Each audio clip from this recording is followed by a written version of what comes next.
14 ஆண்டுகள் ஆண்டவருடைய கிருபையினாலே இந்த ஊழியத்திலே கடந்து வந்திருக்கிறோம். அதற்காக நாம் எல்லாம் கர்த்தரை ஸ்தோத்திரம் பண்ணலாம். ஸ்தோத்திரம், ஸ்தோத்திரம், ஸ்தோத்திரம், ஸ்தோத்திரம், ஸ்தோத்திரம். இந்த 14 ஆண்டுகள் நம்மோடு கூட இருந்து நடத்தின தெய்வம் சில வாக்குத்தத்தத்தை நமக்கு அந்த நாளிலே கொடுக்கிறார். அன்று என்னோடு கூட இடைப்பட்ட உணர்த்தின, பேசின, வெளிப்படுத்தின என்று சொல்லலாம். ஏன்னா பல விதத்தில் அதை செய்திருக்கிறார் இந்த ஒரு வாரத்தில். ஸோ அந்த வார்த்தைகளையே உங்கள் மத்தியிலே பகிர்ந்து கொள்ள கர்த்தர் கிருபை செய்யட்டும். ஆதியாம புஸ்தகம் 26ஆம் அதிகாரம் 26ஆம் அதிகாரம் 26ஆம் அதிகாரத்திலே 22ஆம் வசனத்தை வாசிக்க கேட்கலாம். பின்பு அவ்விடம் விட்டு பெயர்ந்து போய் வேறொரு துறவை வெட்டினார். அதை குறித்து அவர்கள் வாக்குவாதம் பண்ணவில்லை. அப்பொழுது அவன் நாம் தேசத்தில் பலுகும்படி, எல்லாரும் சேர்ந்து சொல்லுங்க, நாம் தேசத்தில் பலுகும்படிக்கு இப்பொழுது கர்த்தர் நமக்கு இடம் உண்டாக்கினார் என்று சொல்லி அதற்கு ரெகோபோத் என்று பெயரிட்டான். அல்லேலூயா, அல்லேலூயா. ஆண்டவராகிய கர்த்தர் இந்த ஊழியத்தை நேசிக்கிறார், இந்த ஊழியத்தை அங்கீகரிக்கிறார். இந்த ஊழியத்தின் எல்லைகளை அவர் விஸ்தாரமாக்குவதற்கு திட்டமிட்டிருக்கிறார். அல்லேலூயா. ரெகோபோத் அப்படி என்றா பரந்த இடம், அல்லது கர்த்தர் நமக்கு உண்டாக்கின ஒரு இடம். ஆமென். விஸ்தாரமான, விரிவான ஒரு பெரிய இடம், அல்லது பெருக்கத்திற்கான இடம்.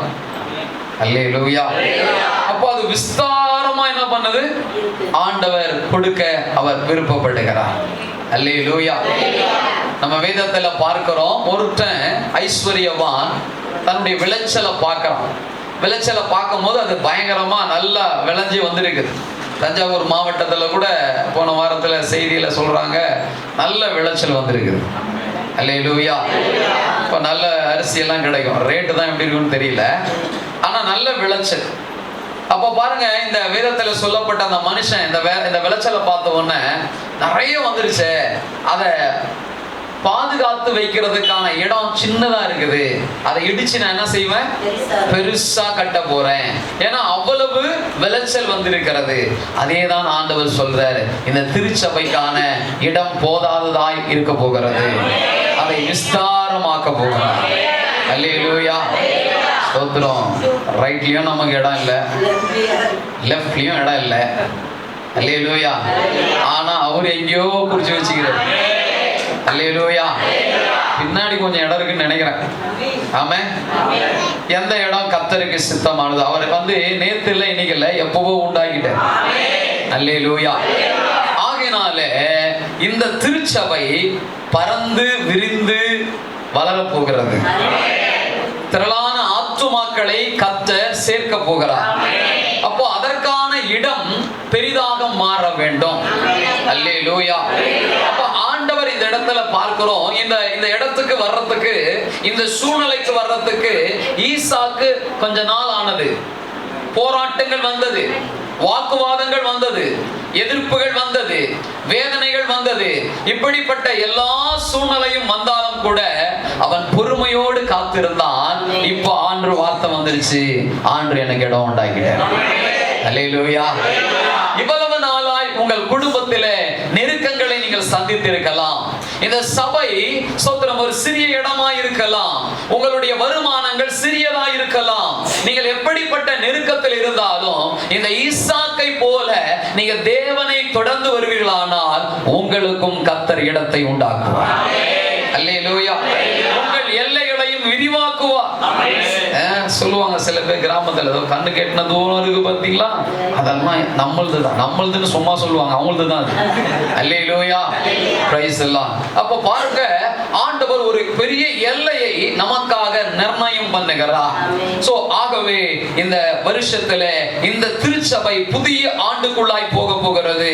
ஆண்டவர் சொல்லுகிறார், நிறைய எதிர்ப்புகளை நீங்க பார்த்திருக்கலாம், நெருக்கங்களை பார்த்திருக்கலாம், வாக்குவாதங்களை பார்த்திருக்கலாம், சோர்ந்து கூட போயிருந்திருக்கலாம். ஆனா இன்னைக்கு ஆண்டவர் பேசுறாரு, நீங்கள் பெருகும்படி கர்த்தர் இடத்தை உண்டாக்கி வச்சிருக்கிறார். கர்த்தர் நமக்கு இடம் உண்டாக்கினார் என்று சொல்லி அதற்கு ரெகோபோத் என்று பெயரிட்டான் என்று சொல்லி பார்க்கிறோம். அல்லேலூயா. இந்த ரெகோபோத் என்பது வெறும் பெருக்கம் மட்டுமல்ல, அது என்னன்னா தடைகள் நீங்கி ஆசீர்வாதமாக, சமாதானமாக, சந்தோஷமாக வாழ்கிற ஒரு நல்ல நிலையை குறிக்கிறது. அல்லேலூயா, ஸ்தோத்திரம். நல்ல ஒரு நிலையை ஆண்டவர் நமக்கு ஏற்படுத்தி வைத்திருக்கிறார். இதை பெற்றுக்கொள்வதற்கு ஈசாக்கு கடந்து போன சில பாதைகளை நாம் பார்க்க போகிறோம். நம்முடைய வாழ்விலும் அப்படி நாம் இருப்போமானால், இந்த வாக்குத்தத்தத்தை சுதந்திரித்துக் கொண்ட ஈசாக்கும் அவனுடைய குடும்பத்தை போல நாமும் நம்முடைய குடும்பமும் இந்த திருச்சபையும் அந்த வாக்குத்தத்தத்தை சுதந்திரித்துக் கொள்ள முடியும். அல்லேலூயா, ஸ்தோத்திரம். யாருக்கெல்லாம் சொந்த இடம் இல்லை, சும்மா கையை தூக்குங்க, நான் தான் எழுதி கொடுக்க போறோம் உங்களுக்கு. 1 2 3 4 5 6 7 8 9 10 11 ஸ்தோத்திரம் 12 13 யோசிக்கிறாங்க. இடம் என்ன, நிறைய இடம் வச்சுக்கிறதுனால தெரியலையோ? அல்லேலூயா. சரி, நீங்க விசுவாசிப்பீர்கள் என்றால் ஈசாக்குக்கு இடத்தை உண்டாக்கின தெய்வம் உங்களுக்கும் இடத்தை உண்டாக்கி கொடுக்க அவர் வல்லவராய் இருக்கிறார். அல்லேலூயா. சோ சோர்ந்து போகாமல் ஜெபம் பண்ணுங்கள். ஸ்தோத்திரம். ஜெபம் மிக மிக அவசியம். ஆண்டவர் நிச்சயமாய் உங்கள் மன விருப்பங்களை நிறைவேற்றுவார். அல்லேலூயா. கர்த்தருடைய நாமம் மகிமைப்படுவதாக. ஆக இந்த ஈசாக்கினுடைய வாழ்நாளிலே அவன் மிக அதிகமாய் போராட்டத்தையும் வாக்குவாதங்களையும் எதிரான சூழ்நிலைகளையும் நெருக்கடிகளையும் சந்தித்து வருகிறான். அவன் வாழ்க்கையிலே நிம்மதியாய் உட்கார்ந்த தூங்கின நாட்கள் ஸ்தோத்திரம் வர வேண்டும் என்று அவன் விரும்பினான். அது ஒரு நாள் வந்தது. அல்லேலூயா. இன்றைக்கு உங்கள் வாழ்க்கையிலும் ஆண்டவர் அந்த நாளை, அந்த ஏற்ற காலத்தை, அந்த ஏற்ற நேரத்தை அவர் குறித்து வைத்திருக்கிறார். அது நிச்சயமாய் நிறைவேற போகிறது. ஆமென். எடுத்தவர்கள் வாசியுங்கள். ஸ்தோத்திரம். ஆதியாகமம் 26 1 5 வரைக்கும் வாசிங்க. ஆபிரகாமுடைய நாட்களிலே உண்டான பஞ்சம் அல்லாமல் பின்னும் ஒரு பஞ்சம் தேசத்திலே உண்டாயிற்று. அப்பொழுது ஈசாக்கு பெலிஸ்தருக்கு ராஜாவாகிய அபிமெலேக்கினிடத்தில் கேராருக்கு போனான். அல்லேலூயா. நீங்க நல்லா கவனிங்க. இந்த செய்திக்கு ஒரு தலைப்பு கொடுப்போம்னா ரெகோபோத்னு கொடுக்கலாம், இல்லைன்னா பரந்த இடம்னு கொடுக்கலாம், இல்லைன்னா கர்த்தர் நமக்கு இடம் உண்டாக்கினார்னு கொடுக்கலாம். 3 தலைப்பு கொடுக்கலாம்.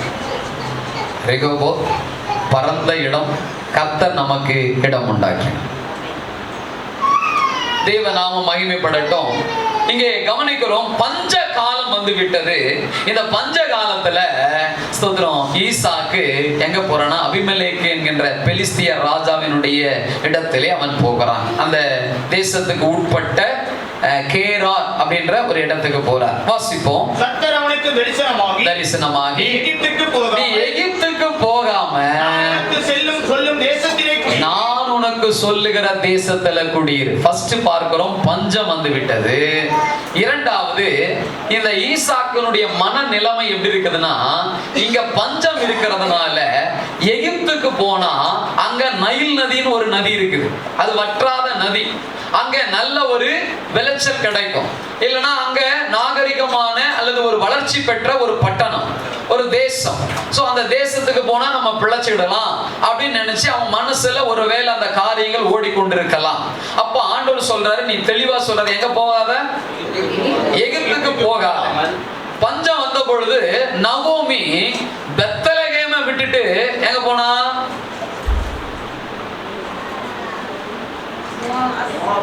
மோவாப் தேசத்துக்கு போனான்.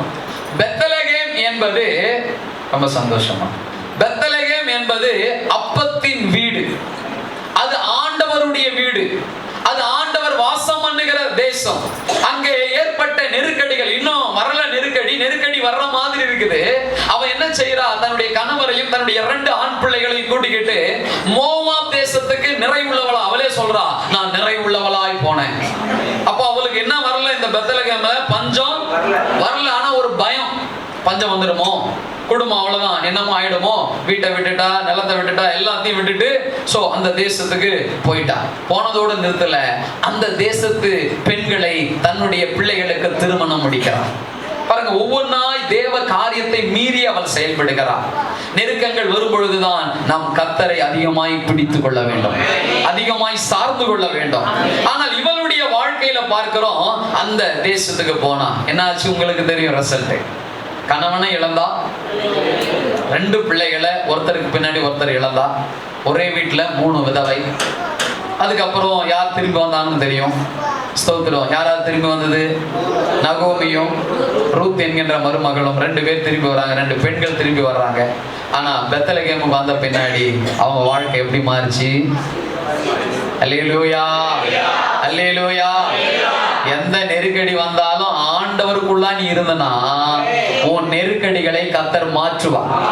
நீ அவரை விட்டுட்டு எங்கனா ஓடி இங்க போய் பிழைச்சிக்கலாம், அங்க போய் பிழைச்சிக்கலாம், இவங்க கூட இருந்தா பிழைச்சிக்கலாம், இந்த வேலை செஞ்சா பிழைச்சிக்கலாம், சபைக்கே வராம நாத்திகாம டபுள் டியூட்டி பார்த்தா சம்பாதிச்சிக்கலாம்னா ஒரு நாளும் உன் தரித்திரம் மாறாது. அல்லேலூயா. வேதம் தெளிவாக சொல்லுகிறது, எகிப்து என்பது பாவத்தை குறிக்கிறது, எகிப்து என்பது பாவ வாழ்க்கையை குறிக்கிறது. அந்த எகிப்துக்கு ஈசாக்கு போக கூடாது என்பதை தேவன் தெளிவாக சொல்லுகிறார். அல்லேலூயா. நீங்க பரிசுத்தத்தை விட்டுட்டு கஷ்டம் வருது, நெருக்கடி வருது, பஞ்சம் வருதுன்னு சொல்லி பரிசுத்தமான வாழ்க்கையை, நான் ஆண்டவருக்காக உண்மையா இருக்கிறேன், ஆண்டவருக்காக பரிசுத்தமா இருக்கிறேன், ஆண்டவரை ரொம்ப நேசிக்கிறேன், ஆனா என் வாழ்க்கையில கஷ்டம் தான் இருக்குது, என் வாழ்க்கையில வறுமை தான் இருக்குது, என் வாழ்க்கையில வியாதி தான் இருக்குது, என் வாழ்க்கையில இழப்பு தான் இருக்குதுன்னு சொல்லி நீங்க இருப்பீங்கன்னா, அவரை விட்டுட்டு நீங்க பாவம் செய்யவோ அல்லது பாவத்திற்கு நிகரான செயல்களை செய்யவோ, நீங்கள் தேவ சமூகத்தை விட்டு, தேவ பிரசன்னத்தை விட்டு, தேவ நியமித்த கட்டுப்பாடை விட்டு போனீங்கன்னா ஆரம்பம் நல்லா தான் இருக்கும். சுதந்திர பறவை எப்படி இருப்பீங்க? ஆமா, யாரும் உங்களை கேட்க மாட்டாங்க, பிரைஸ் எல்லாம். ஆனா உங்க வாழ்க்கையில ஜீவன் போயிடும். அல்லேலூயா. நீங்க பார்த்துருப்பீங்கன்னு நினைக்கிறேன், சில பறவைகளை ஸ்தோத்திரம் வீட்டில் வச்சிருப்பாங்க. வீட்டில் இருக்கிற பறவை வெளியே போனால் அதுக்கு என்ன தெரியாது? பொழைக்க தெரியாது. அது காட்டுக்குள்ளேயே இருந்துச்சுன்னா அதுக்கு தெரியும், அவங்க அம்மா சொல்லி கொடுக்கும். வீட்டில் இருக்கிற பறவைய ஒரு கிளியே வச்சுக்கிடுங்களேன், ஒரு புறாவே வச்சுக்கிடுங்களேன், அதுக்கு என்ன பண்ண தெரியாது. அப்போ அதுக்கானதெல்லாம் யார் கொடுப்பா? அந்த வளர்கிறாரு பாருங்க, அவர் கொடுப்பா. நீங்க எத்தனை பேர் நம்புறீங்க இயேசு எனக்கு தேவையானதெல்லாம் கொடுப்பார்? அல்லேலூயா. அப்போ அந்த இடத்துல கவனிக்கிறோம், ஸ்தோத்திரம். இந்த ஈசாக்கை பார்த்து தெளிவா சொல்றாரு, நீ எகிப்துக்கு மட்டும் போகாத, நான் சொல்ற இடத்துக்கு போ. இங்க போனா அங்க போனா சோ இது கிடைச்சிரும் அது கிடைச்சிரும் இல்ல, நான் சொல்ற இடத்துல இரு. அல்லேலூயா. வாசிங்க. இந்த தேசத்திலே வாசம் பண்ணு. இந்த தேசத்திலே, இந்த பெலிஸ்தீருடைய தேசத்திலே, இந்த கேரார் என்ற பட்டணத்துல நீ வாசம் பண்ணு. நான் உன்னோட கூட இருந்து, நான் என்ன செய்வேன்? உன் கூட இருந்து உன்னை ஆசீர்வதிப்பேன், உன்னை ஆசீர்வதிப்பேன். நான் உனக்கும் உன் சந்ததிக்கும் இந்த தேசங்கள் யாவையும், உனக்கு மட்டுமல்ல உன் சந்ததிக்கும் இந்த தேசத்தை கொடுப்பேன். உன் தகப்பனாகிய ஆபிரகாமுக்கு நான் இட்ட ஆணையை நிறைவேற்றுவேன். அல்லேலூயா. ஆண்டவர் சொல்றாரு, நீ இங்கே இருக்கணும், நான் உன் கூட இருப்பேன், உன் தகப்பனிடத்துல நான் செய்த வாக்குத்தத்தங்களை நான் உனக்கு நிறைவேற்றுவேன். அல்லேலூயா. நீங்க இருக்கிற இடத்துல ஆண்டவருக்கு உண்மையா இருந்தீங்கன்னா, ஆண்டவருடைய வார்த்தையை நம்பினீங்கன்னா, அந்த வார்த்தையின்படி உங்களை ஆசீர்வதிக்க அவர் வல்லமை உள்ளவராய் இருக்கிறார். ஆமென். 5 வரைக்கும் வாசிங்க. 5 வரைக்கும் ஆபிரகாமின் சொல்லுக்கு கீழ்ப்படிந்து, பாருங்க அங்க ஒரு எக்ஸாம்பிள் சொல்றேன். ஆபிரகாம் என் சொல்லுக்கு கீழ்ப்படிஞ்சான்பா, என் விதிகளை, என் கற்பனைகளை, என் நியமங்களை, என் பிரமாணங்களையும் அவன் கை கொண்டு இருந்தான். நான் வந்து இருக்கிற ஆண்டவர்னு சொல்லிட்டு சும்மா இருக்க கூடாது. உன் தகப்பன் எப்படி இருந்தான்? வாசிங்க, திரும்ப வாசிங்க. ஆபிரகாம் என் சொல்லுக்கு கீழ்ப்படிந்து, ஆபிரகாம் என் சொல்லுக்கு கீழ்ப்படிந்து, என் விதிகளையும், என் கற்பனைகளையும், என் நியமங்களையும், என் பிரமாணங்களையும் கை கொண்டபடியினால். அல்லேலூயா. மோசே நாட்களுக்கு அப்புறம் தான் 10 கட்டளை நியாயப்பிரமாணம் எல்லாம் வருது நம்ம பார்க்கணும். ஆனா அதுக்கு முன்னாடியே ஆண்டவர் யார் கூட பேசியிருக்கிறாரு? ஆபிரகாமோடு பேசியிருக்கிறார். ஆபிரகாமோடு பேசின காரியம் என்ன? அழைக்கும் போதே சொல்றாரு, உன் தேசத்தை விட்டு வா, உன் இனத்தை விட்டு வா, உன் ஜனத்தை விட்டு வா, உன் தகப்பன் வீட்டை விட்டுட்டு வா, பாவத்தை விட்டுட்டு வா, தவறான பழக்க வழக்கத்தை விட்டுட்டு வான்னு சொல்லி அவனுக்கு சில ஒழுங்குகளை ஆண்டு சொல்லி கொடுத்திருக்கிறார். எப்படி பலி செலுத்த வேண்டும் எல்லாத்தையும் சொல்லி கொடுத்திருக்கிறார். இது எல்லாம் அவன் என்ன செய்யறான்? கடைபிடித்தான், கை கொண்டான். அதனால நான் உன் சந்ததியை வானத்தின் நட்சத்திரங்களை போல பெருக பண்ணி உன் சந்ததிக்கு இந்த தேசத்தை யாவையும் தருவேன். உன் சந்ததிக்குள் பூமியில் உள்ள சகல ஜாதிகளும் ஆசீர்வதிக்கப்படும் என்றார். இந்த வார்த்தையை கேட்ட உடனே ஈசாக்கு கேராரியிலே குடியிருந்தான். அல்லேலூயா, ஸ்தோத்திரம். பஞ்சங்க, வருமானம் இல்லைங்க, கஷ்டம், நெருக்கடி, தேசமே ஸ்தோத்திரம் பஞ்சத்துல கிடக்குது. சோ இப்படிப்பட்ட சூழ்நிலையில நல்ல தேசத்துல போயிட்டு நம்ம வாழலாம் அப்படின்னு சொல்லி அவன் மனசுக்குள்ள நினைக்கிறதுக்குள்ள ஆண்டவர் அவனோடு பேசிட்டார். அல்லேலூயா, ஸ்தோத்திரம். தேவ பிள்ளைகளே, எந்த சூழ்நிலையானாலும் சரி ஒரே ஒரு காரியம்தான், கர்த்தருக்கு கீழ்ப்படியுவேன். நான் இங்க போனா அங்க போனா நான் மாறிடுவேன், நான் எல்லாத்தையும் அடைச்சிருவேன். சில பேர் சொல்லுவாங்க பாருங்க, இந்த வேலை கிடைச்சிச்சு, நான் இந்த கடன் எல்லாம் என்ன செஞ்சிருவேன், அடைச்சிருவேன். முதல்ல தேவனுக்கு சித்தமான்னு பாருங்க. அல்லேலூயா. தேவ சமூகத்துல ஜெபிக்கணும். அவருடைய சித்தத்தை வெளிப்பாடுகளை பெற்றுக்கொள்ள வேண்டும். அதற்கு பின்பாக நீ செய்கிற எந்த வேலையையும் ஆண்டவர் ஆசீர்வதிக்க வல்லவராயிருக்கிறார். ஆமென். சரி, கீழ்ப்படிந்து செயல்படுகிறவர்களுக்கு கர்த்தர் இடத்தை உண்டாக்குவார். அல்லேலூயா. ஆண்டவருக்கு கீழ்ப்படிந்து ஆண்டவருடைய வார்த்தைகளை கைக்கொண்டு செயல்படுகிறவர்களாய் இருக்கும் பொழுது கர்த்தர் நமக்கு இடம் உண்டாக்கி, ரெகோபோத்தை உண்டாக்கி, நமக்கான இடத்தை உண்டாக்கி நம்மை ஆசீர்வதிக்க வல்லவராக இருக்கிறார். ஆமென். சோ இப்போ என்ன நடக்குது பாருங்க, அந்த இடத்துல விதை விதைக்கலாம். நீங்கள் வாசியுங்கள் 26ஆம் அதிகாரம் 12ஆம் வசனம். ஆதியாகமம். அந்த பஞ்ச காலத்துல அந்த தேசத்துல ஈசாக்கு என்ன செஞ்சாரு? விதைத்தான். இன்றைக்கு நீங்களும் விதைக்க வேண்டும். ஜெபத்தை விதைக்க வேண்டும். விசுவாச வார்த்தைகளை விதைக்க வேண்டும். ஸ்தோத்திரம். தேவ சமூகத்துல உங்களுடைய விசுவாச அறிக்கைகள் அதிகமாய் விதைக்கப்பட வேண்டும். கண்ணீரோடு விதைக்க வேண்டும். கண்ணீரோடு விதைக்கிறவன் கம்பீரமாக அறுப்பான். அல்லேலூயா. ஸ்தோத்திரம். விதைச்ச உடனே நெல் வந்துருமா? காத்திருக்கணும். அல்லேலூயா. விதைச்ச உடனே பலன் கொடுக்கணும். உடனே அதை சாப்பாடு ஆகணும்னா என்ன முடியும்? விதைச்ச உடனே சாதமா வடிச்சிட முடியுமா? அதுக்கு சில நாட்கள் இருக்கு. யாருன்னா இங்க விவசாயி இருக்கிறீங்களா? ஒரு விதை வளருவதற்கு, அதாவது நெல் விதை வளைந்து பலன் கொடுப்பதற்கு எத்தனை நாள் ஆகும்? 120 நாள் ஆகும். அல்லேலூயா. 120 பேர் பெந்தெகோஸ்தே நாளிலே மேல் வீட்டறையில காத்திருந்தது போல 120 நாள் நம்ம என்ன செய்யணும்? அதுக்காக காத்திருக்கணும். காத்திருந்தா மட்டும் போதுமா?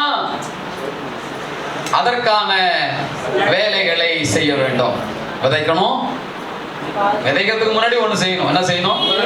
பண்படுத்தணும். எப்படி சொல்லுங்க அத?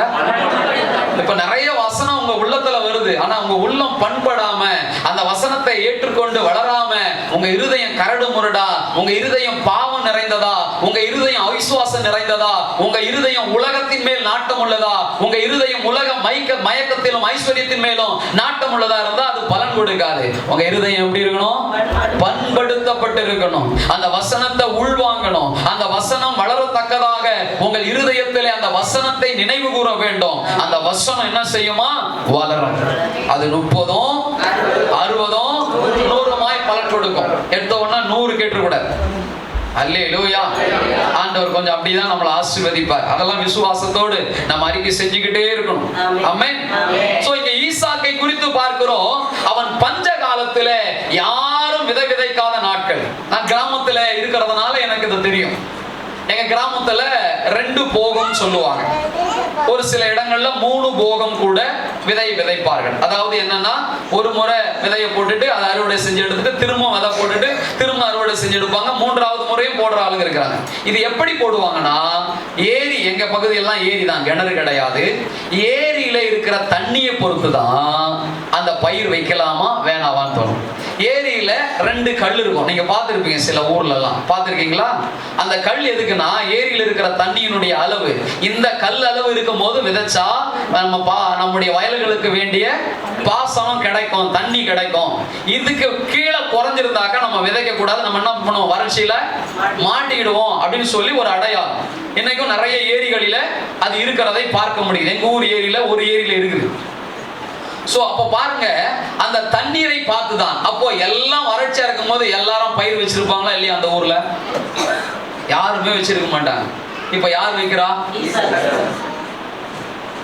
யாருக்குமே சில நன்மைகள் கிடைக்கல. அதனால நானும் சும்மா இருந்துடக்கூடாது, அந்த நன்மை கிடைக்கிற சூழ்நிலையை ஜெபம் உருவாக்கி கொடுக்கும். அல்லேலூயா. இப்ப இந்த பஞ்ச காலத்துல ஸ்தோத்திரத்தோடு கூட அவன் என்ன செய்யறான், விதையை எடுத்து விதைக்க ஆரம்பிக்கிறான். உங்களுக்கு எத்தனை பேருக்கு தெரியும் தெரியல, ஒரு ஏக்கராவுக்கு எவ்வளவு விதையை போடலாம்? 1 ஏக்கர் என்பது 100 சென்ட். அல்லேலூயா, ஸ்தோத்திரம். யாரும் இல்லையா? மரக்கா கணக்கு சொல்றீங்க. மூட்டைனா 1 மூட்டை வரும், 1 மூட்டை இல்லைன்னா 3/4 மூட்டை வருங்க. ஆனா அறுவடை செய்யும் பொழுது எத்தனை மூட்டை வரும்? பயங்கரமா கணக்கு சொல்றாரு. அல்லேலூயா. ஈசாக்கு, முடிச்சூரின் ஈசாக்கு. அல்லேலூயா. கர்த்தருடைய நாமம் மகிமைப்படுவதாக. 35 40 50 வரைக்கும் கூட என்ன பண்ணோம், வர்றதுக்கு வாய்ப்பு இருக்குது. போட்டது எவ்வளோ? 3/4 மூட்டை. 1 மூட்டை கணக்கு வச்சுக்கணும். சரி, 1 மூட்டை. அது பாருங்க எத்தனை சதவீதமாய் பெருகுகிறது. ஆனா இப்ப என்ன சூழல்னா, பஞ்சம். உங்களுக்கு தெரியுமான்னு தெரியல, இந்த விதைக்கிறவங்க அறுவடை செஞ்சதுக்கு அப்புறம் அதை வியாபாரிக்கு போடுறதுக்கு முன்னாடி கொஞ்சம் எடுத்து விதைக்கு வைப்பாங்க, கொஞ்சம் எடுத்து சாப்பாட்டுக்கு வைப்பாங்க. அடுத்த முறை அறுவடை செய்து சாப்பிடுற வரைக்கும் இருக்கத்தக்கதான அரிசியை எடுத்து வைப்பாங்க. அதை நெல்லை எடுத்து அதை ரைஸ் மில்ல கொடுத்து, அதெல்லாம் நிறைய ப்ராசஸ் இருக்குது, எல்லாத்தையும் பண்ணுவாங்க. அதெல்லாம் மூட்டெல்லாம் தூக்கிட்டு போயிருக்கிறேன். அது ரொம்ப ஜாலியா இருக்கும். பைபிள்ல சொல்ற வசனம் எவ்வளவு உண்மை பாருங்களேன். கண்ணீரோடு விதைக்கிறவன் அந்த சம நல்லா தூக்கி தலைமையில வைப்பாங்க. எங்களுக்கெல்லாம் சின்ன சமையை தான் வைப்பாங்க அறுவடை பண்ணி. ஸ்தோத்திரம். அதை தூக்கிட்டு வரும்போது அவ்வளவு சந்தோஷம் இருக்கும். ஏன்னா அவ்வளவு விளைச்சலை கர்த்தர் கொடுத்திருக்கிறார். அல்லேலூயா. சபை பண்ணி போக சொல்ல ஒரு பாஸ்டர் கூட சொன்னாரு, 200 புடவை கொடுத்தா நம்ம பண்ணுவேன், அது எப்படியாச்சும் கொண்டு போயிடுவான் ஃபர்ஸ்ட். அல்லேலூயா.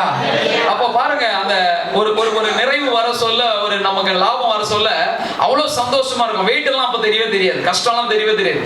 ஸோ அது மேலதான் நமக்கு கவனம் இருக்கும். எங்க ஊர்ல 2 சமெல்லாம் கட்டி மேல வச்சு தூக்கிட்டு வந்தவங்களாம் இருக்காங்க. ஏன்னா கிட்டத்தட்ட 1 கிலோமீட்டர் நடந்து தூக்கிட்டு வரணும். ஸோ அப்படி அது சந்தோஷத்தை கொடுக்கும். சரி, இங்க கவனிப்போம். இந்த விதையை என்ன பண்றாங்க? சோ இவன் விசுவாசத்தோடு விதைக்கிறான். யாரும் விதைக்கல. ஏன்னா எல்லாருக்கும் தெரியும் இந்த வருஷம் தண்ணி குறைவு, இந்த வருஷம் பஞ்சகாலம். நாம் என்ன செய்வோம்? அடுத்த போகத்திற்கு அல்லது அடுத்த வருஷத்துக்கு விதைச்சு பலனை பெறலாம். இப்போ போட்டா என்ன ஆயிடும்? அது நஷ்டம் தான் ஆகும். அது இருந்தா விதைக்காச்சும் உதவும், இல்ல ஆகாரத்துக்காச்சும் உதவும்னு சொல்லிட்டு எல்லாரும் அமைதியா இருக்கிற நேரத்துல கர்த்தர் சொன்னதனால இவன் இறங்கி அந்த விதையை போடுகிறான். அல்லேலூயா. சோ அந்த விதையை போட்ட உடனே பாருங்க, ஆண்டவர் அதை ஆசீர்வதிக்கிறார். உடனே இது நடந்துராது. அதுக்காக நீங்க சொன்னது போல குறைஞ்சபட்சம் 120 நாட்கள் காத்திருக்க வேண்டும். இப்ப நிறைய பயிர் வகைகள் வந்துருச்சு, சீக்கிரமா விளைச்சல் போடுறது, சீக்கிரமா சாப்பிட்டு சீக்கிரமா வியாதிப்பட்டு சீக்கிரமா போயிடுறாங்க.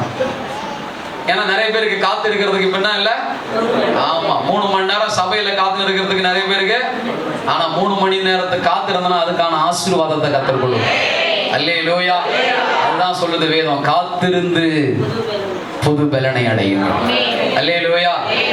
தாவீது சொல்ல, ஏ ஆத்துமாவே அமைதியா இரு, காத்திரு, நான் நம்புறது அவரால வரும். சில நேரத்துல நம்ம மனசாட்சியை வேற மாதிரி பேசிட்டு இருக்கோம். அல்லேலூயா. நம்பிக்கை வீண் போகாது, நிச்சயமாய் முடிவு உண்டு. ஆக ஜெபத்தை, விசுவாசத்தை, வார்த்தையை, ஸ்தோத்திரம், பிரைஸ் தி லார்ட், சுவிசேஷங்களை, இன்னும் அநேக நற்கிரியைகளை நாம் விதைத்துக் கொண்டே இருப்போமானால் கர்த்தர் நமக்கு 100% ஆசீர்வாதம் கொடுப்பார். பஞ்சகாலம்னு கொரோனா டைம் ஞாபகம் வருது. இந்த கொள்ளை நோய் வந்தபோது எல்லாருக்குமே என்ன இல்லை? சம்பளம் இல்லை. ஆனா கர்த்தருடைய கிருபையினால எங்களுக்கு குறைவே இல்லை. அல்லேலூயா. இதுல என்ன அழகுன்னா, கஷ்டப்படுகிற ஏழை மக்களுக்கும் நம்முடைய சபையின் சார்பாக, நம்முடைய ஊழியத்தின் சார்பாக உதவி செய்ய கர்த்தர் கிருபை செய்தார். அல்லேலூயா. ஏன்னா பஞ்ச காலத்துல நமக்கு என்ன போல தேவை அதை எடுத்து வச்சுக்கணும்னு தான் நினைப்போம். எல்லாருடைய இயல்பான குணம் அதுதான். தனக்கு முடிஞ்சதுதான தானமும் தர்மமும். ஆனா அந்த சூழ்நிலையிலும் கொடுக்க வச்சார். அதெல்லாம் நான் யோசிக்கிறேன். ஈசாக்கை பஞ்ச காலத்திலும் கொடுக்கிற அளவுக்கு ஆண்டவர் ஆசீர்வதிச்சார். அல்லேலூயா. சோ அவன் பாருங்க, காத்திருந்தான், ஜெபத்தோடு காத்திருந்தான், விதைத்து காத்திருந்தான், விசுவாசித்து காத்திருந்தான், சுவிசேஷத்தை அறிவித்து காத்திருக்க வேண்டும். நாமளும் கூட ஜெபித்து காத்திருக்க வேண்டும், விசுவாச அறிக்கையிட்டு காத்திருக்க வேண்டும், பிரயாசப்பட்டு காத்திருக்க வேண்டும், நல்ல கிரியைகளை செய்து காத்திருக்க வேண்டும். அவர் நம்மை 100% ஆசீர்வதிப்பார். வாசியுங்கள் தொடர்ந்து. கர்த்தர் அவனை ஆசீர்வதித்ததினால் அந்த வருஷத்தில் 100 மடங்கு பலன் அடைந்தான். அல்லேலூயா. நல்ல மழை தண்ணி இருக்கும் போது, நல்ல தண்ணீர் கிடைக்கும் போது 100% அறுவடை பண்ண முடியாதவர்கள் எத்தனையோ பேர் இருக்கிறாங்க. ஆனா இவன் பஞ்ச காலத்துல விதைச்சான். என்ன விஷயம்னா, ஒண்ணு கீழ்ப்படிஞ்சான், 2 திரும்பி ரட்சிக்கப்பட்டான். ஒரு பெரிய எழுப்புதல் அங்க வந்தது. அல்லேலூயா. பேதுரு எழும்புகிறான், பிரசங்கம் பண்ணுகிறான். ஒரே பிரசங்கத்துல 3000 பேர், 5000 பேர், இப்படி ஆயிரக்கணக்கான கூட்டத்தார் ரட்சிக்கப்பட்டு கொண்டே இருக்கிறாங்க. நம்ம விதைக்க வேண்டியது நம்முடைய வேலை. வேதம் சொல்லுகிறது, ஸ்தோத்திரம், விதைக்கிறது நாம தான், விளைய செய்கிறது கர்த்தர். ஸ்தோத்திரம்.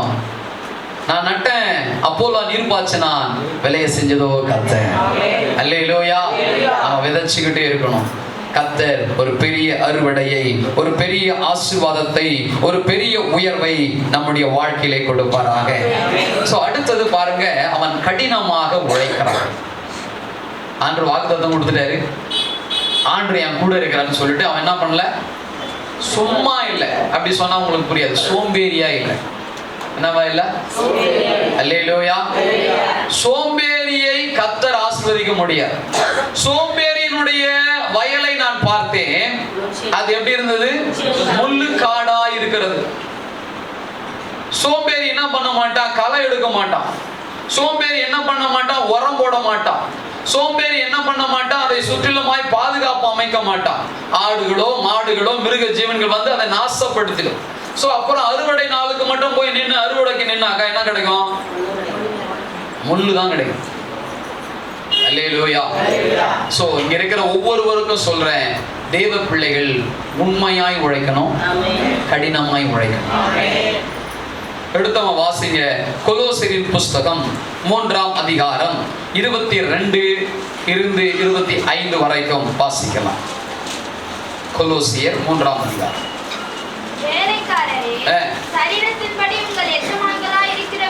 சரீரத்தின்படி உங்கள் எஜமான்களாய் இருக்கிறவர்களுக்கு எல்லா காரியத்திலேயும் கீழ்ப்படிந்து. எப்படிங்க?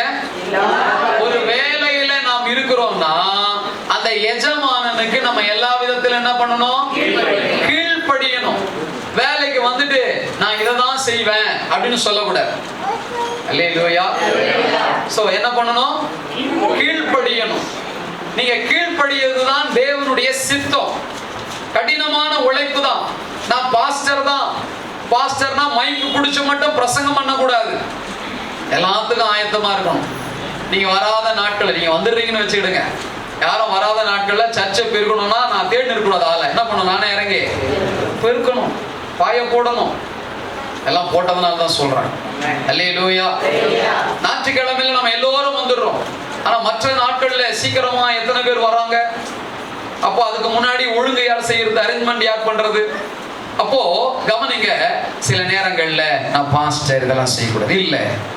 பாஸ்டரா வந்துட்டுனா பாஸ்டருக்குரிய அந்த சபையில என்னென்ன வேலை இருக்குதோ அதையெல்லாம் செய்வதற்கும் நான் மனமும் வந்து நான் உழைப்பாளியாய் மாற வேண்டும். அல்லேலூயா. இது ஸ்தோத்திரம். யாரும் வரவில்லை என்ற கோபத்தினாலே சொல்லக்கூடாது, செய்யக்கூடாது. ஆண்டவருக்கு நான் செய்யற ஒரு வாய்ப்பு. அல்லேலூயா. அப்போ ஆண்டவர் அதை பார்க்கிறார். யார் பார்க்கிறார்? ஸ்தோத்திரம். ஆகினாலே நாம் ஒரு வேலையில இருப்போமானால் அந்த வேலையில கூட குறைய சில வேலைகளை சொல்லும் பொழுது அதை செய்கிறவர்களாக இருக்கணும். நீங்க நல்லா மனசுல பதிய வச்சுக்கிடுங்க, அப்பதான் உங்களுக்கு இடம் உண்டா. அல்லேலூயா, ஸ்தோத்திரம். நீங்க பாருங்களேன், எத்தனை பேர் கடின உழைப்பாளிகள் இன்னைக்கு நல்ல நிலையில போயிருக்காங்க.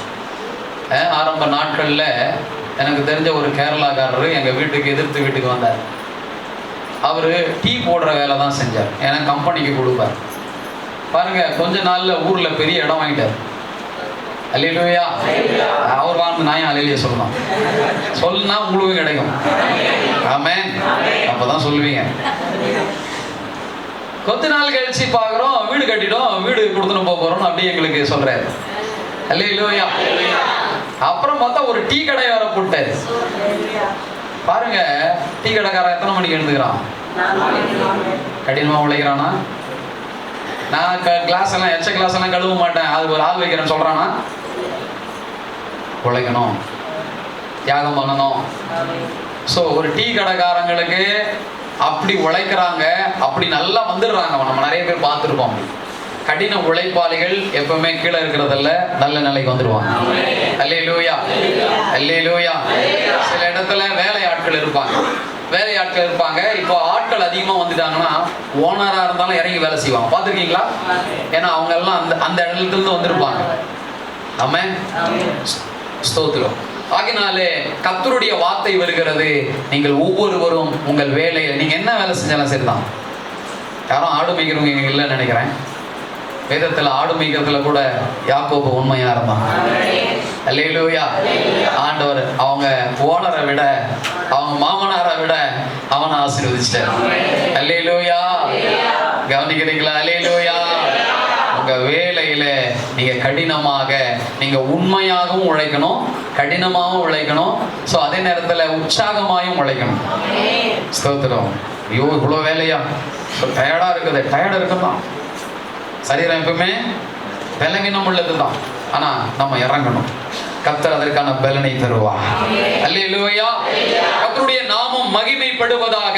ஆகவே இந்த ஈசாக்கு கடினமாய் உழைக்கிறான். எல்லாரும் என்ன பண்ணிருப்பாங்க அவனை பார்த்து, பஞ்சத்துல போய் பாடுறான். ஸ்தோத்திரம். இவனுக்கு என்ன புத்தி கித்தி கெட்டு போச்சா? ஸ்தோத்திரம். ஆனா அறுவடை செஞ்ச பேர் அவன்லாம் என்ன பண்ணிருப்பான்? வாய் மேல அல்லேலூயா. அதுவும் வருது பின்னாடி. ஆமென், ஸ்தோத்திரம். ஆகவே ஆண்டவர் சொல்றார், கீழ்ப்படிந்து, சோ ஆண்டவருடைய வார்த்தைகளுக்கு கீழ்ப்படிந்து நியமங்களை கைக்கொண்டு கடினமான உழைப்பை செய்கிறவர் எத்தனை பேருக்கும் கர்த்தர் இடம் உண்டாக்குகிறார். பரந்த இடம், சாதாரண இடம் இல்ல, பரந்த இடம், பெரிய இடம், விசாலமான இடம், பெருகும்படியான இடம், ஆசீர்வாதமான ஒரு இடம். ஸ்தோத்திரம். ஒருவேளை உங்களுக்கு ஒரு பிள்ளை தான் இருக்குதுன்னா ஒரு வீடு கட்டினா போதும். 2 பிள்ளைனா என்ன பண்ணணும்? 2 வீடு கட்டி தான் ஆகணும். சோ அடுத்த சந்ததிக்கு வீடு வேணும். அப்போ அந்த இடம் என்ன செய்யணும்? முன்கூட்டியே ஆண்டவர் அந்த மாதிரியான ஒரு விசாலமான இடத்தை கொடுக்கிறார். இந்த திருச்சபைக்கு 10,000 விசுவாசிகளை கர்த்தர் முன்குறிச்சிருக்கிறார். அதுக்கப்புறம் அது எத்தனை போகும்னு எனக்கு தெரியாது. ஆமே, எழுதி வச்சுக்கிட்டு தான் கூட இந்த டேட் போட்டு எழுதி வச்சுக்கோங்க. அப்ப அதற்கான இடத்தை கர்த்தர் கொடுக்கணும். அல்லேலூயா. தேவனுடைய நாமம் மகிமைப்படுவதாக. ஸ்தோத்திரம். அப்போ இங்க கவனிக்கிறோம், இவர்களை கர்த்தர் தாமே இந்த மனிதனை ஆசீர்வதிச்சாரு. வாசிங்கமா, கொலோசியர்ல வாசிங்க, தொடர்ந்து 22ல இருந்து வாசிங்க. நீங்கள் மனுஷருக்கு பிரியமாய் இருக்க, நீங்க மனுஷருக்கு பிரியமாய். சில பேர் பாத்தீங்களா, வேலை செய்யற இடத்துல எஜமானன் வந்துட்டாருன்னு வச்சுக்கோங்க, ஓனர் வந்துட்டாருன்னு வச்சுக்கோங்க, அப்படியே பயங்கரமா வேலை செய்வாங்க, பாஞ்சு வேலை செய்வாங்க. அல்லேலூயா. எப்படி வேலை செய்வாங்க? ஆமா, அப்படிதான். அப்பதான் துடைக்கிறது என்னமோ, ஸ்தோத்திரம், என்னென்னமோ பண்ணுவாங்க. அவருக்கு தெரியும், நீ நான் வரும்போது தாண்டா பண்றேன். உலகத்து எஜமானனுக்கே தெரியும், உனக்கே தெரியாம உன்னை வாட்ச் பண்ணிருப்பாங்க. அல்லேலூயா. சோ அதனால தான் ஆண்டு சொல்ல, மனுஷனுக்கு பிரியமா செய்யாதப்பா உன்னை ஒருத்தர் பார்த்துட்டு இருக்காரு. மனுஷன் உனக்கு நீ வேலை செஞ்சா கூட உனக்கு சரியான ஊதியம் கொடுக்கலாம் கூட நீ கவலைப்படாத, ஒருத்தர் பார்த்துட்டு இருக்கிறார். அல்லேலூயா. இந்த மாதிரி நிறைய சாட்சி இருக்குது. உண்மையா வேலை செஞ்ச ஒருத்தருக்கு ஒரு இடத்துல சரியான சம்பளம் இல்லை. ஸோ அவர் அந்த கம்பெனியில ஏதோ ஒரு முறை வந்தப்போ ஒருத்தர் பார்த்துருக்கிறாரு. அவருடைய சின்சாரிட்டியை பார்த்து அவருக்கு தன்னுடைய கம்பெனியில நல்ல வேலை கொடுத்து நல்ல சம்பளம் கொடுத்துட்டாரு. அல்லேலூயா. அதனால நீங்க மனுஷ பார்வைக்கு செஞ்சீங்கன்னா முன்னேற முடியாது. தேவ பார்வைக்கு செய்யுங்க. உலகத்துல நிறைய பேர் இருக்குது, ஜால்ரா அடிக்கிறது, ஸ்தோத்திரம், நடிக்கிறது, வேஷம் போடுறது. ஸோ அந்த வேலையெல்லாம் பார்த்து நம்ம முன்னேறணும்னு நினைக்க கூடாது. ஆமென். கடின உழைப்பாளியை கர்த்தர் மறப்பதில்லை, அவர்களை ஆசீர்வதிப்பார். ஆமென். வாசிமா தொடர்ந்து. தேவனுக்கு பயப்படுகிறவர்களாக கபடமில்லாத இருதயத்தோட ஊழியம் செய்யுங்கள். கபடமில்லாத இருதயத்தோடு ஊழியம் செய்யும். தேவனுக்கு பயந்து படிக்கிற பிள்ளைகளுக்கும் சொல்றேன், நீங்க கூட என்ன செய்யுங்க, பல நேரத்துல படிக்கிற மாதிரி அந்த வயசுல கடன் தானே வந்திருக்கிறோம். எங்க வீட்டுல வேற எக்ஸாம்னா அப்படியே காலையில எழுப்பி விட்டுருவாங்க பாருங்க. புக்கு முன்னாடி தான் இருக்கும், ஆனா கண்ணை மூடிட்டு தான் இருக்கும். அப்போ யோசிச்சு பாக்குறேன், ஆனா கடினமாய் படித்தவர்கள் நல்ல மார்க் எடுக்கிறாங்க. கேட்டு பாரு, அவனை இரவும் பகலும் படிச்சான் பிம்பான். ஸ்தோத்திரம். நம்மளாம் ஜஸ்ட் பாஸ் பண்ணா போதும். மைண்ட் அப்படிதான் வந்துச்சு. அல்லேலூயா. நான் சுமாராக தான் படிப்பேன். அல்லேலூயா. சோ அப்ப பாருங்க, சில பேர் கடினமாய் உழைக்கிறவர்கள் அதற்கான பலனை பெறுகிறார்கள். கர்த்தர் வாக்கு பண்ணிட்டாரு, கர்த்தர் கூட இருக்கிறாரு, ஆனாலும் அவங்க செய்ய வேண்டியதை உண்மையா செய்யறாங்க. சோ நீங்களும் அப்படி செய்வீங்கன்னா கர்த்தர் உங்கள் எல்லைகளை பெரிதாக்குவார். எனக்கு தெரிஞ்ச ஒரு சகோதரர், அவருடைய வாழ்க்கையில எப்போ பார்த்தாலும் இயேசுவை பத்தி தான் சொல்லுவார். ஸ்கூல்ல போக சொல்லவும் சரி, காலேஜுக்கு போக சொல்லவும் சரி, இயேசுவை பத்தி அதிகமா பேசுவார். ரிசல்ட் வந்தது, காலேஜ் ஃபர்ஸ்ட் இயர் போயிட்டாரு, ரிசல்ட் வந்தது, பார்த்தா எல்லாருடைய மார்க்கை விட இவருடைய மார்க் தான் ரொம்ப ரொம்ப குறைவு. கடைசி பேர் இவர் தான். அப்போ அந்த கிளாஸ்ல இருக்கிற மற்றவங்களாம் சொன்னாங்க, எப்போ பார்த்தாலும் ஏசு ஏசுன்ற, நீ என்ன மார்க் எடுத்து வச்சிருக்கிற, உனக்கு படிப்பே வரலையே, இயேசுவை பத்தி எனக்கு சொல்ற, இயேசு உன்னையும் ஆசீர்வதிக்கலையே. இப்படி சொன்ன உடனே அவருக்கு வந்துச்சு பாருங்க. அன்னைக்கு அடுத்த செமஸ்டருக்குள்ள நல்லா படிச்சு ஸ்தோத்திரம், அவர் பேரை போய் தேடினாராம், ஃபர்ஸ்ட்ல இருந்துச்சு. அல்லேலூயா. அவர் இன்னைக்கு ஒரு பாஸ்டரா இருக்கிறார். அல்லேலூயா. கர்த்தருடைய நாமம் மகிமைப்படட்டும். இப்போ கடினமாய் உழைச்சா அதுக்கு பலன் உண்டு. நீங்க ஊழியம் செய்யறீங்க, நீங்க வேலை செய்யறீங்க, நீங்க படிக்கிறீங்க, நீங்க எந்த அளவுல அளக்குறீங்களோ, நீங்க பிரயாசப்பட்டீங்கன்னா, நீங்க கடினமாய் உழைச்சீங்கன்னா, ஸ்தோத்திரம், மகிமையான ஆசீர்வாதங்களை அறுவடை பண்ணலாம். அல்லேலூயா. கர்த்தருடைய நாமம் மகிமைப்பட்ட. தொடர்ந்து வாசிமா. நீங்கள் கர்த்தராகிய கிறிஸ்துவை சேவிக்கிறதினாலே சுதந்திரமாகிய பலனை கர்த்தராலே பெறுவீர்கள் என்று அறிந்து எதை செய்தாலும் அதை மனுஷனுக்கு செய்யாதப்பா, மனப்பூர்வமாய் செய்யுங்கள். எங்க அப்பா கேட்பாரு, எங்க அம்மா கேட்பாங்களே, பாஸ்டர் அக்கா கேட்பாங்களேன்னு சொல்லி நீ செய்யக்கூடாது, மனசார செய். அல்லேலூயா. கர்த்தர் உன்னை மேன்மைப்படுத்துவார். வாசிங்க. அநியாயம் செய்கிறவன் தான் செய்த அநியாயத்துக்கேற்ற பலனை. ஒருவேளை யாருன்னா அநியாயம் செய்யறானா, வேலைக்காரன் பாருங்க, சில பேர் அப்படிதான் அநியாயம் பண்ணுவான். ஓனர் வந்த உடனே இவன் தான் அப்படியே உண்மையா உழைக்கிற மாதிரி இருப்பான். உன் கண்ணாலேயே பார்ப்பேன், இவனுக்கெல்லாம் நல்ல பேர் கிடைக்குது, இவனுக்கு தான் எல்லாம் கொடுக்குறாங்க. ஆனா அவனுக்கு என்ன கிடைக்கும்? வாசிங்க. அநியாயத்துக்கேற்ற பலன் ஒரு நாள் வரும். நீங்க பாத்தீங்களா, நேர்மையா இருக்கிறவங்க யாரும் மாட்ட மாட்டாங்க, லஞ்சம் வாங்குறவங்க தான் மாட்டுவான். அல்லேலூயா. அநியாயமா வர்றது நிறைய வரும். அதெல்லாம் சாபமா உன் வீட்டுக்கு. எப்படி விதைய விதைச்சு அறுவடை பண்ற மாதிரி வினைய விதைச்சவன், ஆமா, சாபம் தான் வரும். ஆகினால நம்ம விதைக்கிறதை, சரியானதை விதைக்கும் பொழுது சரியான பலன்களை பெற முடியும். ஆமென். சோ இந்த ஈசாக்கு என்பவன் கீழ்ப்படிந்தான், நியமங்களை கைக்கொண்டான், விசுவாசத்தோடு அந்த விதைகளை எடுத்து தூவினான். அந்த விதைகள் வளர்வதற்காக என்னெல்லாம் செலவு செய்ய வேண்டுமோ, என்னெல்லாம் உழைக்க வேண்டுமோ கடினமாய் உழைத்தான், காத்திருந்தான். கர்த்தர் என்னை ஆசீர்வதிப்பார் என்று சொல்லி காத்திருந்தபடியே கர்த்தர் அவனை ஆசீர்வதிச்சார். எப்படி ஆசீர்வதிச்சாரு? தொடர்ந்து 26ஆம் அதிகாரம் ஆதியாகமத்திலே 26ஆம் அதிகாரம் 13 இருந்து வாசியுங்கள். அவன் ஐஸ்வர்யவனாகி பாருங்க, வர அவன் என்ன செஞ்சுட்டான்? விருத்தி அடைந்து மகா பெரியவனாயிட்டான். எப்படி ஆயிட்டான்னா, பெலிஸ்தியர் ராஜாவாகிய அபிமெலேக்கை விட அவன் என்ன செஞ்சுட்டான்? ஆசீர்வாதமா பெருகிக்கிட்டே போறான். நம்ம நல்லா இருந்தா யாருக்கு பிடிக்காது? ஃபர்ஸ்ட் யாருக்கு பிடிக்காது சொல்லுங்க? சொந்தக்காருக்கு பிடிக்காது. அல்லேலூயா. ஆமென். ஸ்தோத்திரம்.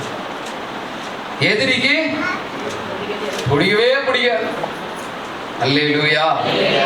ஆனா ஒண்ணு சந்தோஷப்படுங்க, மத்தவங்க பொறாமப்படுற அளவுக்கு கர்த்தர் என்ன வச்சிருக்கிறார்.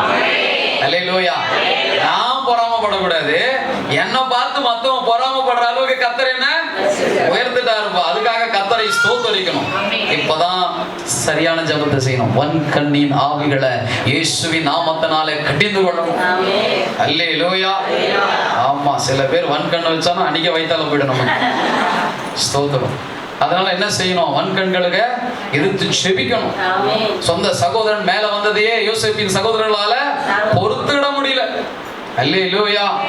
ஆனா யோசேப்பு எப்படி தரமா இருந்தாரு, தீமையும் நன்மையாக மாற்றின கர்த்தருக்கு முன்பதாக தனக்கு தீமை செய்தவர்களுக்கும் நன்மை செய்கிறவனாயிருந்தான். அல்லேலூயா. சரி சரி வாசிங்க. அவன் எப்படி இருந்தான், ஐஸ்வர்யவனாகி வர வர விருத்தி அடைந்து மகா பெரியவனாயிட்டான்.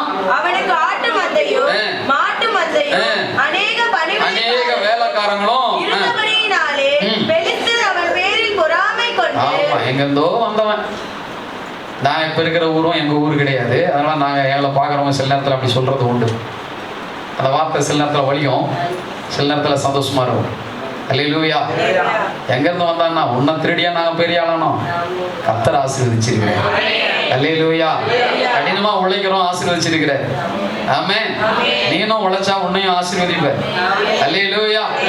சரி, இப்ப யாரெல்லாம் பொறாமப்படுறாங்க, அந்த ஊர்க்காரங்க எல்லாம் பொறாமப்படுறாங்க. ஏன்னா அவனுங்க எல்லாம் விதைக்காம விட்டானுங்க. அழுவா, நம்மளும் விதைச்சிருந்தா நல்ல ஒரு விளைச்சல் வந்திருக்குமே. சில நேரத்துல கிராமத்துல பாருங்க, இந்த நெல் விலைலாம் டக்குன்னு ஏறிடும். யாரும் விதைக்காதப்போ ஒரு சில பேர் தான் விதைச்சிருப்பாங்க. அப்ப நெல்லுக்கு என்ன ஆயிடுச்சா, பஞ்சம் கிடைச்சிருச்சு. ஸோ நெல் நிறைய இடத்துல தேவைப்படுது. அப்ப அந்த நெல்லை வாங்குறதுக்கு அதிக விலையும் கொடுப்பாங்க. அந்த மாதிரி தான் இவரும் பெரிய ஆளா இருப்பாருன்னு நினைக்கிறேன். அல்லேலூயா. அப்ப பாருங்க, பஞ்ச காலத்துல விதைச்சா எங்கேயுமே அங்கே சுரக்கும் நீரூற்றை கண்டார்கள். இது என்ன நீரூற்று, சுரக்கும் நீரூற்று. இது என்ன பண்ணும், எடுக்க எடுக்க வந்துகிட்டே இருக்கும். சில பேருக்கு செலவு தான் போயிட்டே இருக்குது, வரவே மாட்டேங்குது. அல்லேலூயா. எந்த கிணறு சுரக்கும்? ஆமா, நீ கொடுக்கிற மனசு உள்ளவனா முதல்ல மாறு. கர்த்தருக்கு கொடு, கஷ்டப்படுறவங்களுக்கு கொடு. ஆமென். ஸ்தோத்திரம். கொடுக்கிற மனசு வேணும். எனக்கு அவ்வளோ வருதா, அவ்வளோ குடும்பம் தெரியுமா, இருக்கிறதுல கொஞ்சம் கூட போதும். பிரச்சனை குழந்தைங்க பார்த்தீங்கன்னா எதனா சாப்பிட்ருப்பாங்க, அப்பாவுக்கு கொஞ்சம் அம்மாவுக்கு கொஞ்சம் என்ன பண்ணோம், மாமாவுக்கு கொஞ்சம் கொடுனா சின்னதாக கிள்ளி கொடுக்கும் பாருங்க. ஆமென். சந்தோஷப்படுறான், அதாச்சும் கொடுத்துச்சு. அல்லேலூயா. நீ கிள்ளி கொடுத்தா கர்த்தர் அள்ளி கொடுப்பார். அல்லேலூயா. அள்ளி கொடுத்தா எப்படி கொடுப்பாரு, அளவில்லாம கொடுப்பாரு. ஆமென். கர்த்தருடைய நாமம் மகிமைப்படுவதாக. ஆக இங்கே மூன்றாவது பார்க்கிறோம், எதிரான சூழ்நிலைகள் இருந்தாலும் கூட ஸ்தோத்திரம், அவன் சோர்ந்து போகாம ஒரு தேவ பிள்ளையாக அவன் தொடர்ந்து வேலைகளை செய்ய ஆரம்பிக்கிறான். ஒரு துறவு கிடைச்சிடுச்சுப்பா போதும் அப்படின்னு நினைக்காம புதுசா ஒண்ணு என்ன பண்றாங்க, வெட்டுறாங்க, தோன்றாங்க. இது போதாது, இவ்வளவு போதாது, இவ்வளவு ஜெபம் போதாது, இவ்வளவு ஆவிக்குள்ளான வளர்ச்சி போதாது. இன்னும் நம்ம பெருக வேண்டும், இன்னும் நம்ம வளர வேண்டும். இந்த உழைப்பு போதாது, இன்னும் கடினமா உழைக்கணும். வயசு இருக்க வரைக்கும் தான் உழைக்க முடியும், பலன் இருக்க வரைக்கும் தான் உழைக்க முடியும். உழைக்கணும். வாசிங்க வாசிங்க. பேராரூர் மேய்ப்பர் இந்த தண்ணீர் தங்களுடையது என்று சொல்லி ஈசாக்குடைய மேய்ப்பருடனே வாக்குவாதம் பண்ணினார்கள். கர்நாடகா காரனா இருப்பான் போல. இந்த தண்ணி யாருதுன்றான்? அல்லேலூயா. ஸ்தோத்திரம். அப்ப யோசிச்சு பாருங்க, தண்ணியில ஒரு பெரிய தகராறு நடக்குது. அந்த மேய்ப்பர்கள் இவன் தோன்றனத எங்க தண்ணின்னு அவன் சண்டை போறான். ஸ்தோத்திரம். ஆமென். சில நேரத்துல அப்படிதாங்க நடக்கும். உங்களுக்கு ரொம்ப சிம்பிளா சொல்றேன். ரேஷன் கடையில் நின்றுனே இருப்போம், திடீர்னு ஒரு ஆள் வருவான். கேட்டா சொல்லுவான், நான் ரொம்ப நேரம் இங்கே தான் நின்று இருந்தேன், இப்போதான் தண்ணி குடிச்சிட்டு வந்தான்ப்பான். இது ஏன் இடம்ப்பா. ஆமென். பாருங்க, ஸ்தோத்திரம். கால் கடுக்க நம்ம அவ்வளோ நேரம் நின்று இருப்போம். இடையில வந்து ஒரு ஆள் என்ன பண்ணுவாரு, ஏன் இடம் இது, எந்த இது அப்படின்னு சொல்லுவான். அந்த மாதிரி தான் இவங்களுக்கு நடக்குது. ரொம்ப அப்செட் ஆயிட்டாங்க அந்த இடத்துல. வாசிங்க. அவர்கள் தன்னோட வாக்குவாதம் பண்ணினபடியால் அந்த துறவுக்கு ஏசேக்கு என்று பெயரிட்டார். ஏசேக்கு, ஏசேக்கு என்றால் சண்டை, ஏசேக்கு என்றால் வாக்குவாதம். அந்த இடத்துல வந்து அவங்க பண்றாங்க ஏமாற்று வேலை. ஏமாத்துறாங்க. சில இடங்கள்ல அப்படிதான் நம்மளை ஏமாத்துவாங்க. சோதரம். நம்முடைய உழைப்புக்கு ஏற்ற கூலி வராது, நம்ம உழைப்புக்கு ஏற்ற பணம் கிடைக்காது. சோ இப்படி ஏமாற்றுகிறவர்கள் இந்த உலகத்திலே உண்டு. சோர்ந்து போகாதீங்க. நான் எப்படி சொல்றேன், நீங்க ஏமாந்தா கூட பரவாயில்ல, நீங்க ஏமாத்துறவங்களா இருக்காதீங்க. அல்லேலூயா, ஆமென். எப்பவுமே யாரையுமே ஏமாற்றுகிற எண்ணம் நமக்குள்ள இருக்கவே வேணாம். அல்லேலூயா. சோ இப்போ இங்க என்ன நடக்குது பாருங்க, வாசிங்க. வேறொரு துறவை வெட்டினார்கள், அதை குறித்தும் வாக்குவாதம் பண்ணினார்கள். ஆகையால் அதற்கு சித்னா என்று பெயரிட்டான். அதற்கு என்ன பேரு? சித்னா. சித்னான்னா எதிர்ப்பு, பகை. என்ன வந்துருச்சு இப்போ? இங்க கடை போடக்கூடாது. இங்க என்ன போடக்கூடாது? நீங்க எதிர்ப்பு. உன் வீட்டு தண்ணி எல்லாம் என் வீட்டுல வருது, எதிர்ப்பு. இப்ப ஏதோ ஒரு விதத்துல எதிர்ப்பை, பகைப்பை அவங்க வெளிப்படுத்துறாங்க. இந்த சூழ்நிலையிலும் தேவ பிள்ளை அவன் சண்டை பண்ணல, அவன் எதிர்க்கல. அவன் என்ன செய்யறானா, தேவ பிள்ளையாய் தன்னை காத்து கொள்ளுகிறான். இந்த மாதிரி நெருக்கடி வரும் பொழுதுதான் நமக்கு சோதனை. அந்த நெருக்கடியில நம்ம எப்படி இருக்கிறோம்? சில பேர் பாருங்க, இப்படிப்பட்ட நெருக்கடி, எதிர்ப்பு, வாக்குவாதம் வர சொல்ல சில அரசியல் தலைவர்களை போய் பார்ப்பாங்க. சில பேர் என்ன பண்ணுவாங்க, அந்த ஊர்ல பெரிய மனிதர்களை போய் பார்ப்பாங்க. இப்பெல்லாம் ட்ரெண்ட் எல்லாம் மாறி ரவுடிங்களை போய் பார்க்கறாங்க. அல்லேலூயா. அவனே வீணா போனவன், அவங்கிட்ட போயிட்டு என்ன பண்ணுவாங்க, பஞ்சாயத்து கேட்பாங்க. அல்லேலூயா. ஆனா வேதம் தெளிவாக சொல்லுகிறது, இவர்கள் என்ன செய்யலாங்க? வாக்குவாதம் பண்ணல, எதிர்க்கல, சண்டை பண்ணல, ஒண்ணுமே பண்ணல. ஏன்னா இவங்களுக்கு தெரியும், இந்த பூமி அல்ல, இந்த நிலம் அல்ல, இந்த தண்ணீர் அல்ல, என் கூட இருக்கிற கர்த்தர் என் கூட இருந்தாருன்னா நான் ஆசீர்வாதமா இருப்பேன். அல்லேலூயா, அல்லேலூயா. நான் இப்படி சொல்ல நினைக்கிறேன், இந்த பகுதியில சபை ஊழியத்தை ஆரம்பிக்கும்படி, ஜபத்தை ஆரம்பிக்கும்படி இந்த சபை வர்றதுக்கு முன்னாடி அநேகர் வந்ததாய் நான் கேள்விப்பட்டேன். ஆனால் இங்கே நிலை நிற்க முடியல. ஆனால் கர்த்தர் இந்த ஊழியத்தை இங்கே நிலை நிற்க பண்ணியிருக்கிறார். அல்லேலூயா. சில இடங்களிலே எழுப்புதல் வந்த பின்னாடி அந்த ஊர்ல இருந்து வேற ஊருக்கு போனவங்க ரொம்ப வருத்தப்படுவாங்க. நான் இப்படி சொல்றேன், சரி தெரிஞ்ச சாட்சின்றதுனால சொல்றேன். ஒரு குறிப்பிட்ட பாஸ்டர், அவருக்கு ஒரு இடத்துல அவங்க ஸ்தாபனத்திலிருந்து ஊழியத்துக்கு அனுப்புறாங்க. இன்னொரு பாஸ்டரை இன்னொரு இடத்துக்கு அனுப்புறாங்க. இந்த ரெண்டு பாஸ்டரும் அங்கே இருக்காங்க. ஒருத்தர் இருந்த இடம் வசதி வாய்ப்பு குறைவு, ஒருத்தர் இருந்த இடம் வசதியாக இருந்தது. வசதியாக இருந்த இடத்துல இன்னொருத்தர் மாறுறாரு. வசதி இல்லாத இடத்துல ஒருத்தர் கடினமாக ஊழியம் செய்கிறார். இப்போ வசதி இல்லாத இடத்துல ஊழியம் செஞ்சவருடைய சபை பெருகி இருக்குது. புரியுதா? குழப்பிட்டனா? அல்லேலூயா. வசதியா இருந்த சபை அதே அளவுல தான் இருக்கு. அல்லேலூயா. ஆக ஸ்தோத்திரம். தேவன் நம்மை பார்க்கிறார். சூழ்நிலைகளை பார்த்து இந்த இடம் நல்ல இடம், இந்த இடம் நல்ல இடம் போகக்கூடாது. ஆண்டவர் எங்க வைக்கிறாரு அந்த இடத்துல கடினமாய் உழைக்கணும். அது எதுக்கு சொல்ல வரேன்னா, இந்த தண்ணி தான் நான் பயிர் வைக்க முடியும், இந்த தண்ணியில தான் நான் மிருக ஜீவனுக்கு கொடுக்க முடியும்னு நினைக்கல. எங்க போனாலும் கர்த்தர் எனக்கு தண்ணியை உண்டாக்குவார். அல்லேலூயா. சோ ஆண்டவர் பாருங்க, இந்த கடினமான சூழ்நிலையில, எதிரான சூழ்நிலையிலும் ஆண்டவருடைய பிள்ளையாய் தன்னை, தன் நாவை, தன்னுடைய சுபாவத்தை காத்து கொள்ளுகிறவர்களுக்கு பெருகும்படி கர்த்தர் இடத்தை உண்டாக்குவார். கடைசியாக சொல்லி நிறைவு செய்கிறேன். ஸ்தோத்திரம். 26ஆம் அதிகாரம் 22 to 24 வரைக்கும். பின்பு அவ்விடம் விட்டு பெயர்ந்து போய் வேறொரு துறவை வெட்டினான். அதை குறித்து அவர்கள் வாக்குவாதம் சோர்ந்து போகவே இல்லை. வாழ்க்கை எங்க போனாலும் துரத்திட்டு வரானுங்களே, எங்க போனாலும் பிரச்சனை வந்துகிட்டே இருக்குது. சோர்ந்து போகல. திரும்பவும் ஸ்தோத்திரம் பண்ணி ஒரு துறவை என்ன பண்றாரு, வெட்டுறாரு. வெட்டின உடனே ஆச்சு பாருங்க, வாசிங்க. அப்போ அதை குறித்து அவர்கள் வாக்குவாதம் பண்ணவில்லை. அதை குறித்து அவர்கள் வாக்குவாதம் பண்ணல. அல்லேலூயா, அல்லேலூயா. ஸ்தோத்திரம். நான் நினைக்கிறேன், அந்த பூமியில வர்ற தண்ணி நல்லா இருந்திருக்காத போல இவனுங்க சும்மா இருக்க மாட்டானுங்களே, எங்க போனாலும் வர்றானுங்களே. அந்த இடத்துக்கு போயிட்டானா அவன் உருப்பிட மாட்டான், அவனே உருப்பிட மாட்டான்பா அப்படின்னு நினைச்சு என்ன பண்ணிருப்பாங்க இவங்க, நினைச்சதுனால விட்டுருப்பாங்க நான் நினைக்கிறேன். ஆமென். சில இடங்கள்ல போனாக்கா நம்ம கடை போட்டிருப்போம், அந்த இடத்துல ஒரு மனுஷன் கூட, காக்கா குருவி கூட வராது. அவன் அங்க போய் கடை போட்டுக்கிறான்பா அப்படின்வாங்க, அதனால விட்டுருவாங்க நம்மள. ஆனா நாளாக நாளாக நாளாக நாம் இருக்கிற இடத்தை கர்த்தர் ஆசீர்வாதமாய் மாற்றுவார். அல்லேலூயா. ஸ்தோத்திரம். தேவனுடைய நாமம் மகிமைப்படுவதாக.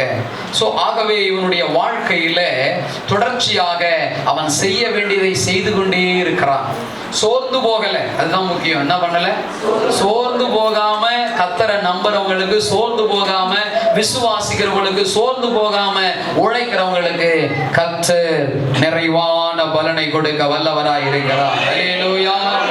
அந்த துறவை வெட்டினாங்க, வாசிங்க. வாசிங்க வாசிங்க அப்பொழுது அவன் நான் தேசத்தில் பலுகும்படிக்கு இப்பொழுது கர்த்தர் இந்த தேசத்தில் நான் பலுகும்படிக்கு இப்பொழுது கர்த்தர் நமக்கு இடம் உண்டாக்கினார் என்று சொல்லி அதற்கு ரெகோபோத் என்று பெயரிட்டான். அல்லேலூயா அல்லேலூயா அல்லேலூயா.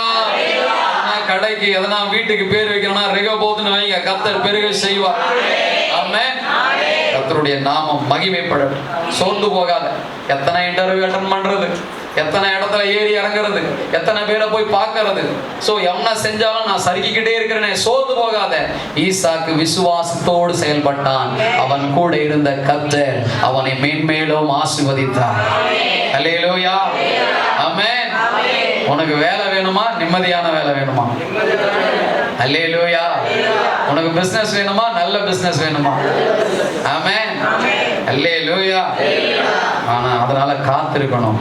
இந்த ஈசாக்க போல உழைக்கணும், உண்மையா இருக்கணும். சொத்துல ஓனர் இருக்கும் போது ஒரு மாதிரி வேலை, ஓனர் போயிட்டா ஒரு மாதிரி வேலை, நீ உருப்பிட மாட்டே. அல்லேலூயா.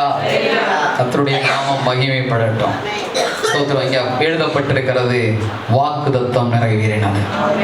ஆண்டவர் இடத்தை உண்டாக்கினார். வாசிங்க, தொடர்ந்து வாசிங்க. அங்கிருந்து பெயர்செபாவுக்கு போனார்.